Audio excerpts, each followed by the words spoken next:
গীতা কি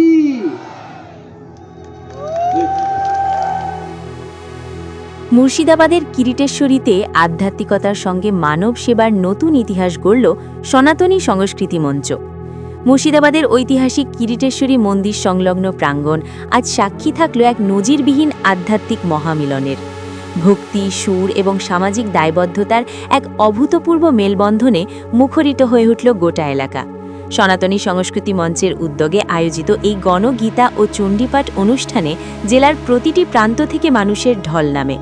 শক্তিপুর, ভরতপুর, কান্দি, গোকর্ণ থেকে শুরু করে আজিমগঞ্জ, সাগরদিঘি, লালগোলা, লালবাগ এবং বহরমপুর সমস্ত এলাকা থেকে প্রায় ২১,০০০ ভক্ত সমবেতভাবে শাস্ত্রপাঠে অংশ নেন।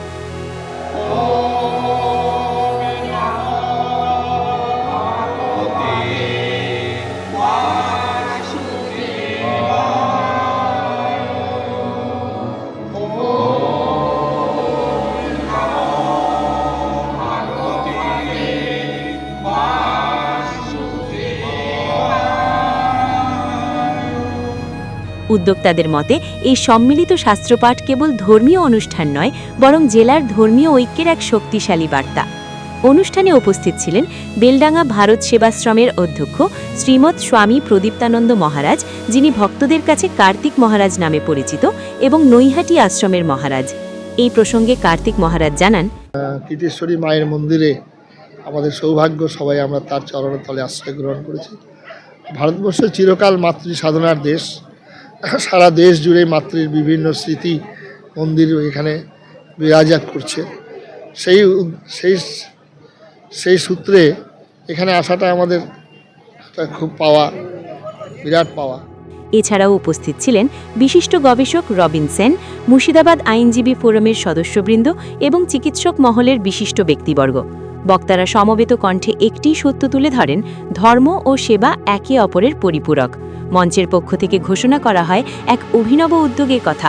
কেবল পুজোপাঠেই সীমাবদ্ধ না থেকে মুমূর্ষু রোগীদের জন্য 7টি অক্সিজেন সিলিন্ডারের ব্যবস্থা করছে এই সংগঠন, যা সরাসরি পৌঁছে দেওয়া হবে অসুস্থ মানুষের দুয়ারে।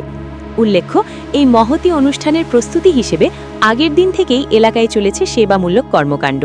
আয়োজিত হয়েছিল রক্তদান শিবির, বৃক্ষরোপণ এবং দুস্থদের বস্ত্র বিতরণ কর্মসূচি। সংগঠনের অন্যতম উদ্যোক্তা প্রণয় মণ্ডল জানান, জেলার সাধারণ মানুষের এই স্বতঃস্ফূর্ত অংশগ্রহণ আগামী দিনে তাদের আরও বড় সামাজিক কাজের অনুপ্রেরণা যোগাবে। অবস্থিত সেটা ঠিকই, তবে এইটা আমরা উদ্যোগ নিয়েছিলাম বেশ কিছু ছাত্র যুবক ভাইরা, আইনজীবীরা, ডাক্তারবাবুরা, সমাজের বিশিষ্ট মানুষরা। তারপরে মহারাজের সঙ্গে বসে আলোচনা হয় এবং সকলকে নিয়ে একটি কমিটি নির্মাণ করে সনাতনী সংস্কৃতি মঞ্চের ব্যানারে আজকের এই গীতাপাঠ, চণ্ডীপাঠ কর্মযজ্ঞ, তার সঙ্গে গতকাল রক্তদান শিবির, বৃক্ষরোপণ, বস্ত্র বিতরণ সমস্ত কর্মযজ্ঞই উপস্থাপিত হয়েছে। এই কার্যক্রমে শুধু সনাতনী ধর্মীয় সম্মেলন নয়, তার সঙ্গে সেবামূলক কাজের ভাবনা এবং তার সম্পূর্ণ রূপায়ণ আমরা ঘটাতে পেরেছি। এইভাবে আমরা এই কিরিটেশ্বরী মায়ের যে প্রচার ক্ষেত্র, এটাকে আরও বিশেষভাবে তুলে ধরার জন্য আহ্বান জানাচ্ছি। কিরিটেশ্বরী মায়ের পুণ্যভূমিতে দাঁড়িয়ে আধ্যাত্মিকতা ও সাম্প্রদায়িক সম্প্রীতির এই বিশেষ উদ্যোগ বর্তমানে গোটা জেলা জুড়ে এক ইতিবাচক আলোচনার সৃষ্টি করেছে। মাধ্যম ব্যুরো রিপোর্ট।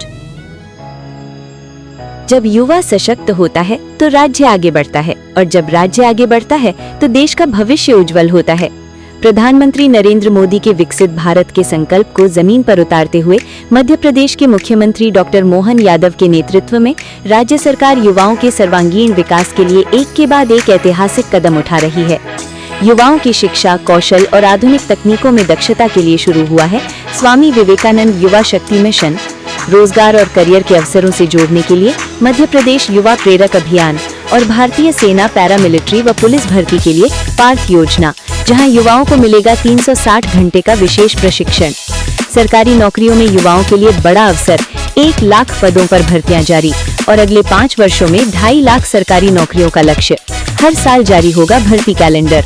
भारत सरकार के PLF सर्वे में मध्य प्रदेश ने दर्ज की देश की सबसे कम बेरोजगारी दर। स्वरोजगार को बढ़ावा, डॉक्टर भीमराव अंबेडकर कामधेनु योजना के तहत 25 दुधारू पशुओं की डेयरी के लिए 42 लाख रुपए तक का ऋण। राज्य स्तरीय रोजगार दिवस पर रिकॉर्ड 7 लाख युवाओं को 5,000 करोड़ का स्वरोजगार ऋण। मुख्यमंत्री सीखो कमाओ योजना में 2024 में 20,000 से अधिक युवाओं को 41 करोड़ रुपए का स्टाइपेंड। स्टार्टअप्स को राष्ट्रीय और अंतर्राष्ट्रीय मंचों तक पहुंच, 50,000 से 1,50,000 तक की वित्तीय सहायता। खेलों में भी मध्य प्रदेश आगे, 985 करोड़ से भोपाल में अंतर्राष्ट्रीय स्पोर्ट्स कॉम्प्लेक्स, हर विकास खंड में स्पोर्ट्स कॉम्प्लेक्स, हर जिले में स्टेडियम, 1 डिस्ट्रिक्ट 1 स्पोर्ट्स कॉम्प्लेक्स। शिक्षा में नई दिशा, सरकारी कॉलेजों में कृषि विषय, विश्वविद्यालयों में pilot training course, Ujjain engineering college में IIT satellite campus, AI machine learning coding, भविष्य की शिक्षा आज।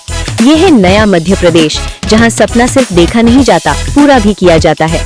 प्रधानमंत्री नरेंद्र मोदी का मार्गदर्शन, मुख्यमंत्री डॉक्टर मोहन यादव का नेतृत्व और युवाओं की ताकत मध्य प्रदेश को बना रही है भारत का युवा शक्ति केंद्र।